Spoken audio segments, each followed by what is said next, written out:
சென்னை அயப்பாக்கம் பகுதியில் திருமண மண்டபத்தில் தவறவிட்ட 25 லட்சம் ரூபாய் மதிப்புள்ள நகை பெட்டியை நேர்மையாக ஒப்படைத்த பணிப்பெண்ணுக்கு அரை பவுன் மோதிரம் பரிசாக வழங்கப்பட்டிருக்கிறது.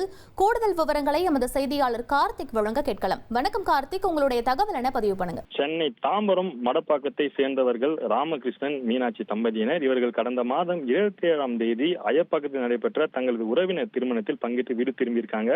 அயப்பாக்கத்தில் தங்கி திருமண மண்டபத்தில் பணிபுரியும் திருச்சி மாவட்டத்தை சேர்ந்த ஜெயமணி திருமண மண்டபத்தை சுத்தம் செய்யும் பணியில ஈடுபட்டுக் கொண்டிருந்த போது மணமகன் அறையில் இருந்து கட்டிலடியில பெட்டி கிடைத்திருக்கிறது. அந்த பெட்டி சற்று கனமாக இருந்ததால் அதில் நகை இருக்கும் என எண்ணி அதனை மண்டப மேலாளரிடம் ஒப்படைத்திருக்காங்க. இதை அறிந்த மேலாளர் திருமண காவல் நிலையத்திற்கு தகவல் தெரிவித்திருக்காரு. இதையடுத்து திருமலையில் காவல் ஆய்வாளர் ஜார்ஜ் மில்லர் தலைமையிலான போலீசார் மண்டபத்தில் சென்று சிசிடிவி காட்சிகளை ஆய்வு செய்ததுல மண்டப பணியாளர் ஜெயமணி நகைப்பெட்டி எடுத்துக்கொண்டு மேலரம் கொடுக்கும் காட்சிகள் பதிவாகி இருந்தது.